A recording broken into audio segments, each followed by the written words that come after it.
Luke 11. I read from the Institute for Scripture Research, the ISR, because it takes a direct translation from Hebrew to English, Greek to English, and Aramaic to English. Yah is the Elohim of the heavens and the earth, the first and the last and the only, and he's an extremely jealous El. He's so jealous that he doesn't even want the names of idols or mighty ones to come to our lips. And Yah is short for YahWeh, Yahweh, Yod-He, Vav-He. It's like saying Dan, Daniel, Daniel with an E. What is the difference? And does matter, however, is when people say that Phil, Bob, Sam, and Aaron are the same name, when no, they're not. And no one in their right mind would ever believe that. And only a fool would believe that a hammer could force its creator to do anything. And there is no letter J in the Hebrew, Greek, or Aramaic texts, because the letter J is only about 600 years old, while the son of Elohim, Yehoshua, died on a stake for the sins of all of humanity over 2,000 years ago, and a direct translation from Hebrew to English, Yehoshua, is Joshua. And I strongly believe that the son of Elohim's name, Yehoshua, means Yahweh is salvation. So I just read about this new bill, before I start this real quick. It's called Alberta Bill 24. And it is literally a Nazi Germany law. And I also just heard that New Zealand is opening their they call them quarantine camps, but we all know they're really concentration camps. You're not allowed to leave, and if a family member is supposedly infected with this 50 to 70% fail rate test kit from the CDC, then the whole family gets locked up, and if the other family members refuse to be tested, then they're forced to stay there, which is treason. Death penalty for treason. Luke 11. And it came to be while he was praying in a certain place, as he ceased, one of his taught ones said to him, Master, teach us to pray as Yohanan also taught his taught ones. And he said to them, when you pray, say, Our Father in the heavens, let your name be set apart, let your reign come, let your desire be done on earth as it is in heaven. Give us day by day our daily bread, and forgive us our sins, for we also forgive everyone who is indebted to us. And do not lead us into trial, but rescue us from the wicked one. And he said to them, Which of you shall have a friend, and go to him at midnight, and say to him, Friend, lend me 3 loaves, since a friend of mine has come to me on his journey, and I do not have food to set before him?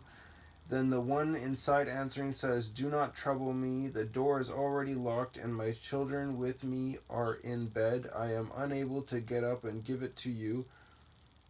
It's a question. I say to you, if he does not get up and give to him because he is his friend, he shall get up and give him as many as he needs because of his persistence. And I say to you, ask and it shall be given to you, seek and you shall find, knock and it shall be opened to you. Remember, you have to have faith in believing that this will happen first, or it won't. For everyone asking receives, and he who is seeking finds, and to him who is knocking it shall be opened. And what father among you whose son asks for bread shall give him a stone? There's a lot of people out there like that. Or if he asks for a fish, shall give him a snake instead of a fish? Or if he asks for an egg, shall give him a scorpion? People literally do that. If you then, being wicked, know how to give good gifts to your children, how much more shall your Father from heaven give the set-apart Spirit to those asking him? And he was casting out a demon, and it was dumb. Dumb means you can't speak. And it came to be, when the demon had gone out, that the dumb spoke. And the crowds marveled, but some of them said, He casts out demons by Beelzebul, Beelzebul, the ruler of the demons. So Lucifer, or Satan, goes by Beelzebul. And others, trying him, were seeking from him a sign from heaven. And he, knowing their thoughts, said to them, Every reign divided against itself is laid waste, and a house divided against a house falls. So if Satan also is divided against himself, how shall his reign stand? Because you say, I cast out demons by Beelzebul, how now if I cast out demons by Beelzebul, by whom do your sons cast them out? Because of this they shall be your judges. But if I cast out demons by the finger of Elohim, then the reign of Elohim has come upon you. When a strong man, having been well armed, watches over his own court, his possessions are in peace. But when a stronger than he comes upon him and overcomes him, he takes from him all his armor in which he trusted and divides his booty. He who is not with me is against me, and he who does not gather with me scatters. When the unclean spirit goes out of a man, he goes through dry places, seeking rest and finding none. He says, I shall return to my house from which I came, and when he comes, he finds it swept and decorated, then he goes and takes with him 7 other spirits more wicked than himself, and they enter and dwell there, and the last state of that man becomes worse than the first. And it came to be, as he was saying this, a certain woman from the crowd raised her voice and said to him, Blessed is the womb that you bore, or that bore you, and the breasts which you sucked. But he said, Blessed rather are those hearing the word of Elohim and watching over it. And while the crowds were thronging, he began to say, This generation is wicked. It seeks a sign, and no sign shall be given to it except the sign of Jonah the prophet. Yonah. That's Jonah, the one that was in a fish for 3 days.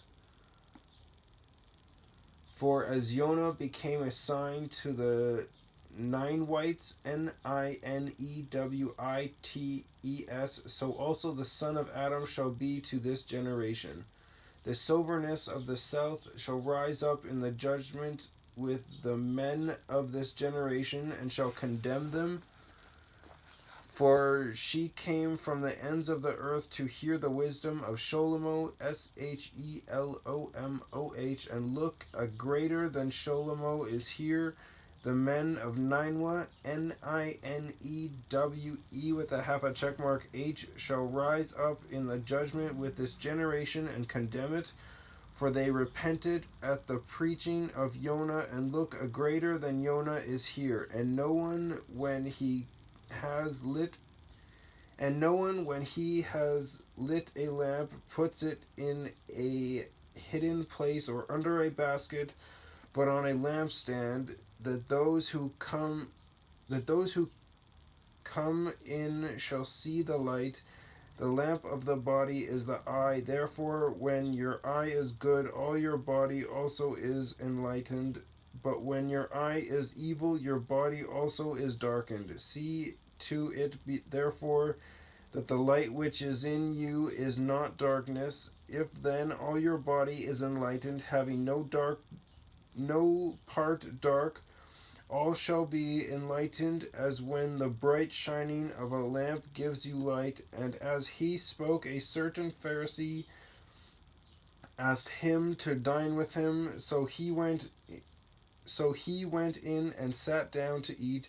And when the Pharisee saw it, he marveled that he did not first wash before dinner. And the master said to him, Now you Pharisees make the outside of the cup and dish clean, but your inward part is filled with greed and wickedness. Mindless ones, did not he who made the outside make the inside also?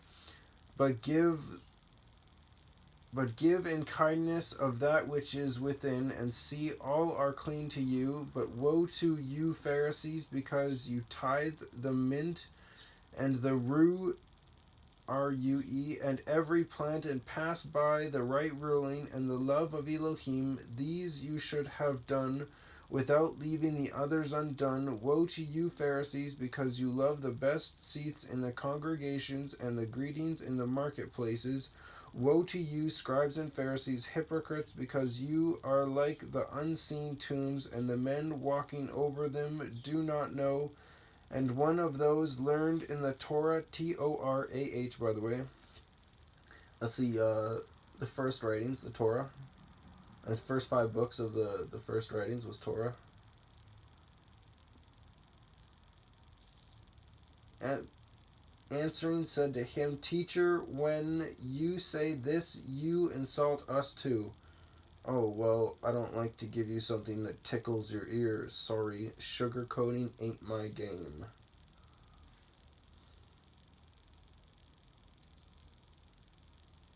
And he said, Woe to you also, you learned in the Torah, because you load men with burdens hard to bear, and you yourselves do not touch the burdens with one of your fingers. Woe to you, because you build the tombs of the prophets, and your fathers killed them.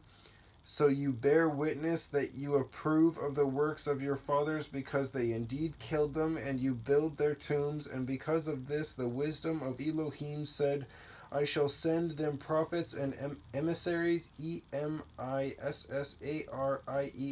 and some of them they shall kill and prosecute, so that the blood of all the prophets which was shed from the foundation of the world shall be required of this generation. Excuse me. From the blood of Hebel, Heb with a line underneath of it, El, to the blood of Zechariah, Zek with a line underneath of it, Aryah, who perished between the slaughter place and the dwelling place. Yes, I say to you, it shall be required of this generation. Woe to you, learned in the Torah, because you took away the key of knowledge. You did not enter in yourselves, and those who were entering in you hindered.